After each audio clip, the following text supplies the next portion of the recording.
I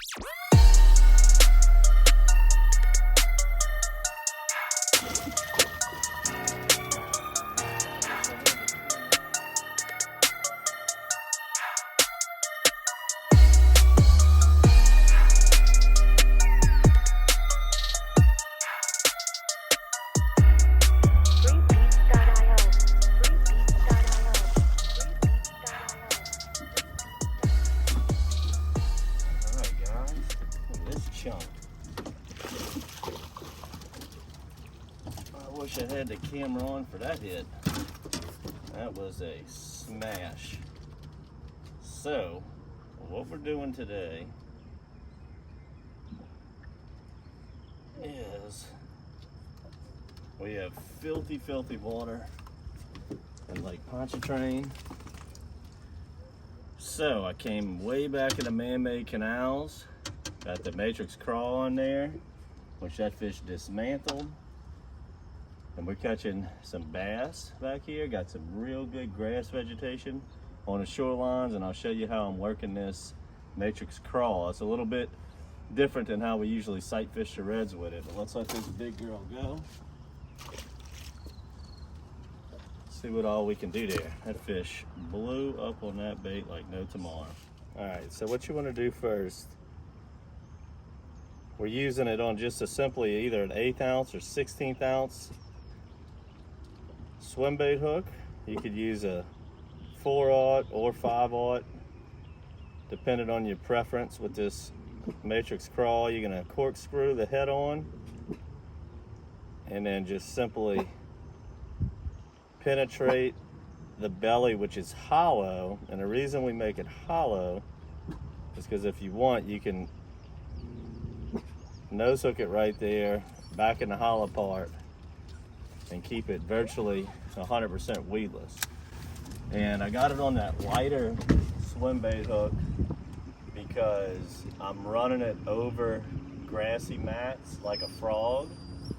And whenever I'm sight fishing the reds, what I usually do is we put it on our 1/4 ounce weedless hook and kind of run it under the surface and then kill it and let it die in front of the redfish's mouth. But in here, I'm trying to give it like a frog presentation, a topwater presentation, and that last bass just exploded on it.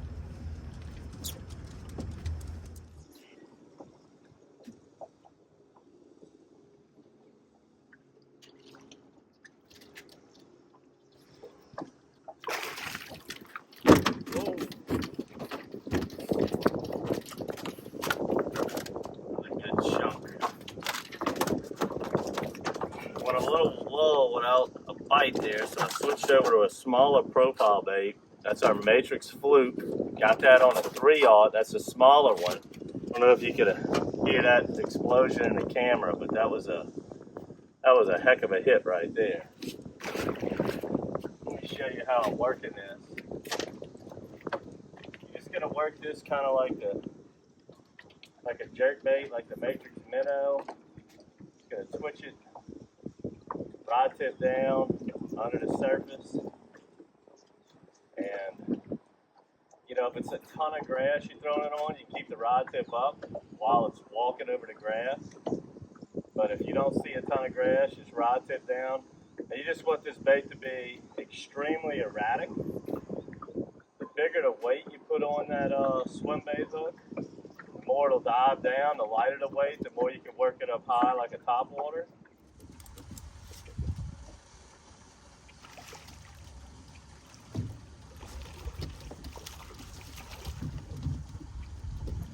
Look at all that vegetation on that one. That's what I'm doing though. I'm fishing over this grass. And then when you get one, they can easily get you in the grass. These are some of the nicest bass I've ever caught back here. It's one of the slower days I've had in a while when I come back here and do this. But the size of the fish have made up for it greatly. And I'm just a big believer in, you know, fishing for what is going on in your estuary at the time. And today's not the day to go burn a ton of gas and look for speckled trout. The red fishing's been really hard. Water's kind of low. Like I said, the Pearl River's high. But when you come back into these man-made canals and you work things like the matrix crawl or this little fluke over that grass, it can be pretty productive. You don't burn any gas. You can have a nice fun day. You're protected from the wind. The water's always clean back here. As the sun gets up, I can really see how good this grass vegetation is growing, and it's it's something to do. You always want to play the hand that's dealt to you. Don't go forcing it.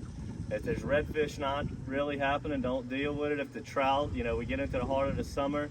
If trout fishing's hard, you got to run super far, get up incredibly early.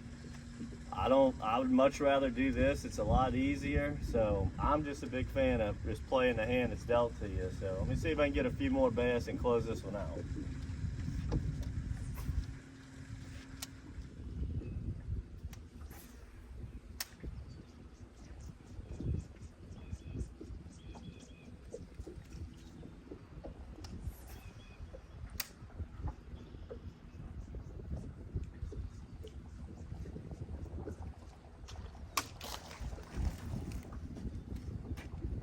Little squeaker.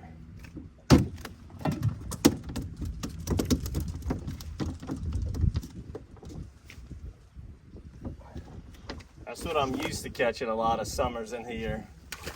And when they get in here, and I think they will, we had a bad drought last year. I think put a lot of pressure on them and hurt them a little bit. But when them little rascals get in here, you're looking for a bite every cast. Today it's been more nice fish, so we kind of working for them. See if we can get one or two more good ones.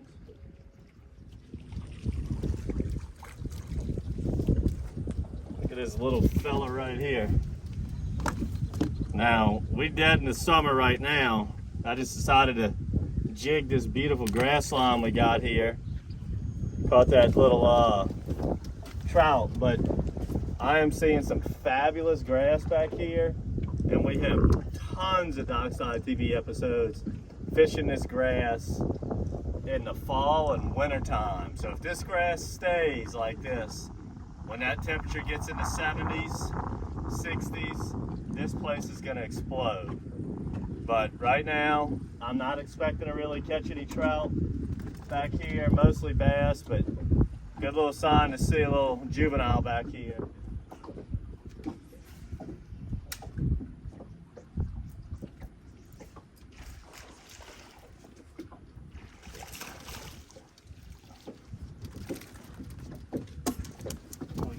Simba.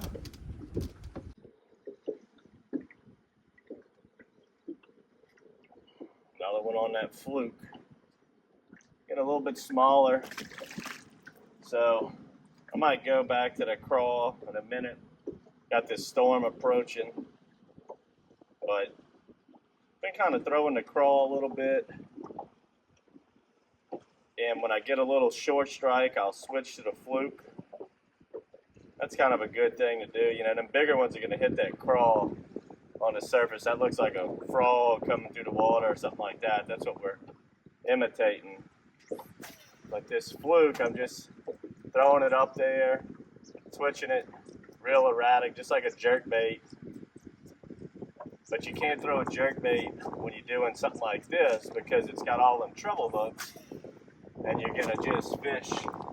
You're going to be constantly fishing, catching grass. All of this grass is in here. Now, I got this storm coming up, so I can't really see into the water, but when the sun was up earlier, you want to make sure to have a good pair of polarized sunglasses. This is our matrix mirrors right here. And the reason why is because you're going to just want to be watching that grass's edge the whole time. And there's all kinds of different types of grass in here. We got some snot style grass that we usually see in like the duck ponds, fishing redfish. We have some coontail sticking up out the water. And you really want to fish at grass's edge, you're going to need good polarized sunglasses to do that. You know, in the wintertime, in the fall, we fish right on the edge of that grass to catch speckled trout, and in the summer, we fish right over that grass to catch bass with these weedless baits like this.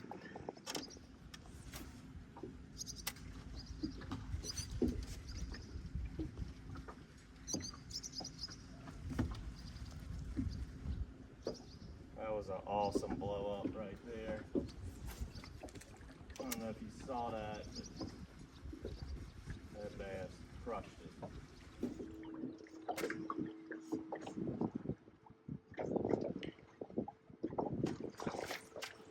Oh, did you see that blow up? That bass annihilated it. Just missed it. That's why that fluke, I've been using that fluke more than this crawl, is because just getting so many hits with it and they're just missing it. They're just not, you know, there's some decent fish in here. As you saw, we caught a good one this morning on this crawl, but for the most part, these are 1.5-pounders, and that fluke's just going to be much more effective with it. All right, I'm going to go back with the fluke. Just had multiple bites where they just totally missed the lure. You just screw the fluke on just like you do the crawfish. Just thread it in. Thread that nose in through the top. These are the type of hooks that I like. And the lighter the weight, the more it's going to be like a surface bait, and the heavier the weight, the more subsurface action you'll get. So that's kind of up to you. I like to keep it kind of high. One, it keeps me over the grass. Two, it's kind of fun to watch the strikes. This bait's a little bit lighter, so it's harder to cast. But you're gonna land more fish with this, where the crawl is gonna catch bigger fish.